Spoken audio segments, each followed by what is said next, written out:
Let's talk LSU recruiting because it's Bryce Underwood weekend. It's Bama weekend. It's a big one on and off the field. I got Shea Dixon from the Bengal Tiger on this one. We're going to go behind the scenes of some of these crazy recruiting developments that have been happening over the course of the last week. So you guys just do me a favor, hit subscribe to the On3 Recruits channel. We are the #1 recruiting channel on the Ponderosa. So jump on board and hit subscribe for me, please. All right, let's bring in Shea Dixon and Bryce Underwood. Expected back at LSU this weekend. It's a huge weekend nonetheless. Lots of buzz, though, been around Michigan, NIL.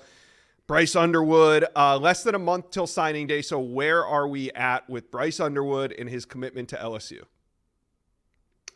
I don't think we're anywhere different than we were 300 plus days ago when he committed to LSU. Look, the talks with Michigan and a push from the NIL side had happened before he committed, after he committed. Obviously now Michigan with less than a month until signing day, is making a big push on the NIL front, not just with Underwood. We've seen it with a number of prospects on their board. So it is no surprise that a team struggling at quarterback is trying to keep a kid who's 30 minutes away home for college. But by that same token, you look at the LSU side, he's done nothing but stay loyal to LSU. He's not visited anywhere else. He hasn't visited even Michigan in this stretch since he's been committed to LSU, which was, I think, first week of January of 2024. And now you're a month out from signing day. Joe Sloan just went up there, right, to go watch him play that opening round game against Belleville.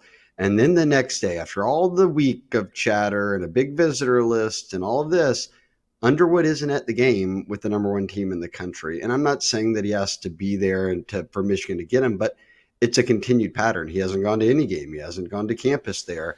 I think that's why, if you're an LSU fan, you feel a little bit better about this than maybe Josh, a lot of recruitments that involve a high-profile player who's committed, but he's also taking visits or saying that he needs to explore his options. Bryce hasn't done any of that.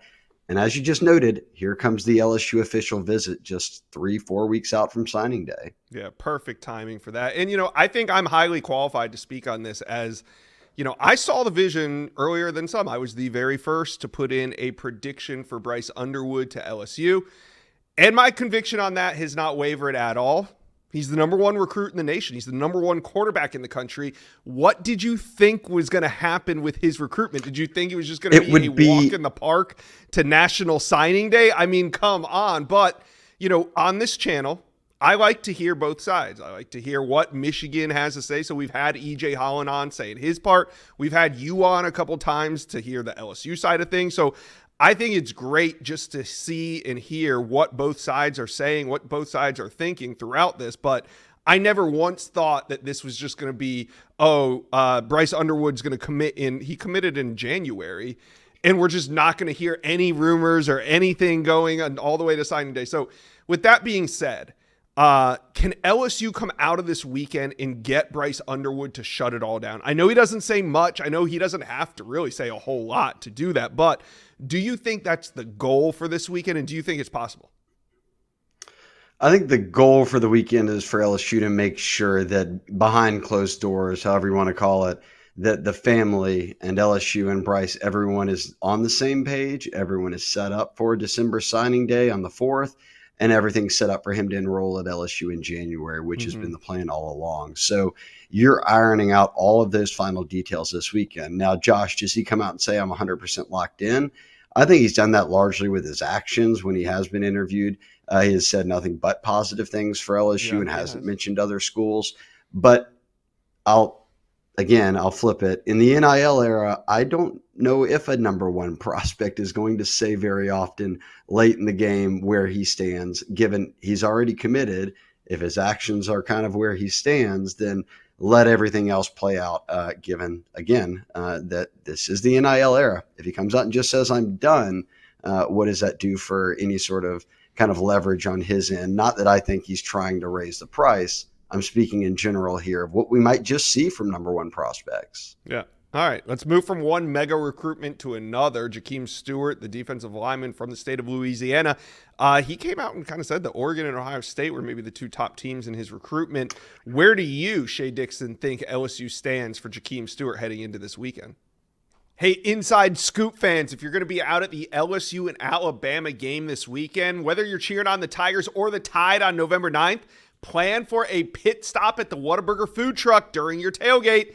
Get ready to watch your team by securing an easy W first with a hot, fresh Whataburger, that is. And no matter who comes out on top, when you take your team to Whataburger, you'll feel like a winner by getting your food made fresh, your way, hot every time, 24/7. That's Whataburger. See you at the game and see you at Whataburger.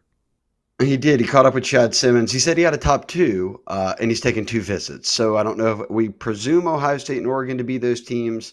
My pick's been in on LSU from when he was in the 2026 class. Mm-hmm. Now that things are in part of this current thing, crop 2025, Josh, everything's expedited, not just for LSU, but for everyone.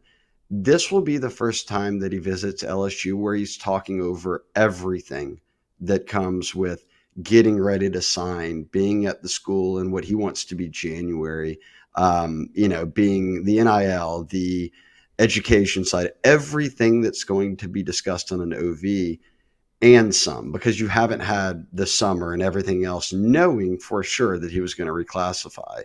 Now that he doesn't have a year and a month, he's got a month. I think that LSU doesn't sit in any real different spot than they did previously. They've still hosted him more than anyone. And for me, the key to this one, if LSU wins out, is Frank Wilson. I think that Bo Davis, your D-line coach, is a vet. Larry Johnson, who I personally think Ohio State and LSU are the top two. I just think Oregon, I put the distance thing as something they have to overcome.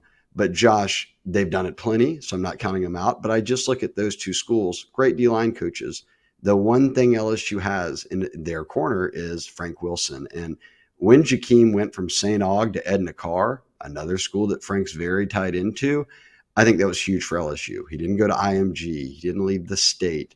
Now they've had him in Louisiana and are able to close this out. I think it still sets up well. I'm still have LSU as the team out front.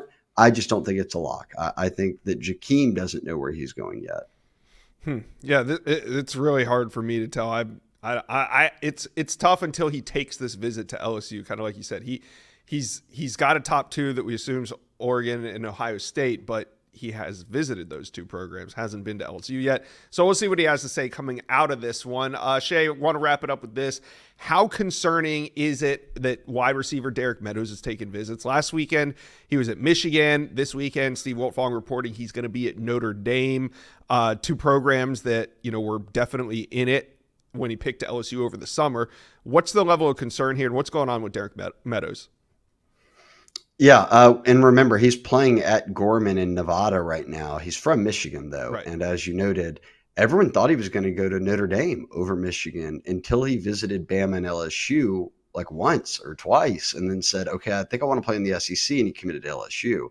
He hasn't visited since then. I don't think it's any different for me, and geographically speaking. LSU has a commitment from Philip Wright, the third out of Destrehan for this class. They flipped him from Michigan.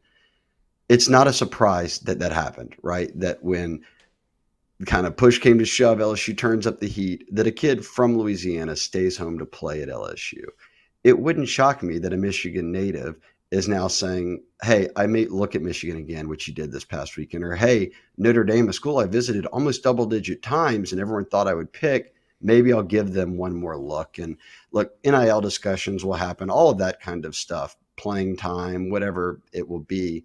I also think this one may have a little bit to do with the kid who left home already, went out to Nevada and played at Gorman, now kind of coming to the end of, hey, you need to make a real college decision, that he's looking at a couple schools back closer to home before he says, all right, here's my final call. So still committed to LSU, but I don't think LSU staff is very well aware of kind of how this could play out either way.